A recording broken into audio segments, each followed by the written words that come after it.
Bayдан beri gelip oturduk, hem kalganları geliyor. Biz bugünkü çağrışta açıkta жарыялап koyaylı atılganda. Benim adım Жолдош. Жан киргендер, буга чейин ашка келбегендер болду, тааныш болмайлы. Bu aş kılıp atабыз, чоң кылып атабыз. Ушунун максаты бизде баягындай акчабыз көп же башка болуп Жеңиш отура берели. Gelip çoğulu aş şeşemiz, bizim maksatımız ortalada özün yerinde görüyoruz, Allah'a amanatız.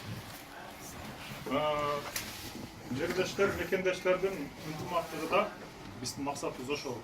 Анан ар кандай кыйын иштер болуп атат, ысык сууктар болуп атат. Кыргызстандын ар бурчунан, Жети областынан келсек дагы мына жерде тикебизден тик туруп, сен аяктан келдиң, мен бияктан келдим деп бөлүнбөй, бардыгыбыз чогуу тиргилик кылып атабыз. Анан ошол себептен улам мен бир дастаркандан даам сызып дегендей. Чогуу отуруп бири-бирибиз менен таанышып, сүйлөшүп отуруп кетиш максатында ар айдын биринде чогулуп атабыз туугандар. Өзүңөр жакшы билесиңер. Анан бүгүнкү чогулушта много биз иш алып барып атабыз. Ушу иш алып барып атканда кемчиликтер болуп атат. Ошол кемчиликтерди оңдоп түздөп алсак, анан дагы сунуш кылабыз дегендер өзүңөрдүн вопросуңарды задавать этсеңер, анан только силерден сураныч, бир адам сүйлөп аткан убакта калганыбыз угуп турсак, өткөндөрдө болбо тажик отуруш болуп кетпесин да.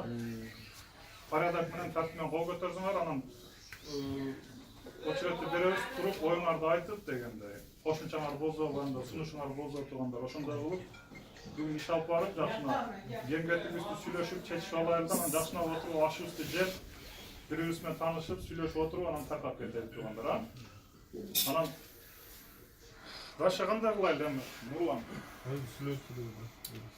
Суроо бергендер болсо. Могу СОС тууралуу бизде основной эле көйгөй ушул биринчи вопрос.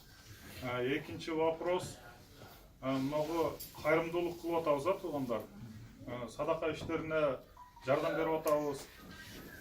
Ошол тууралуу отуруп түшүнбөгөн нерселер болсо, бири-бирибиз менен кеңешип, сүйлөшүп ушул жерде чечишип алсак. Анан биринчи айтып кете турган мен эң кыжалат кылган эле нерсе, могу сос учурунда кээде слишком немеден чыгып кетип атабыз да, рамкаданчы. Ошол убакта рамканын ичинде иштесек. Анан баягы биздин аркабызда масса бар деп эле кээинки убактарда бир туура эмес иштерди кылып коюп, эртең бирөөбүздүн аркабыздан калганыбызды страдать этип калбашыбыз керек да.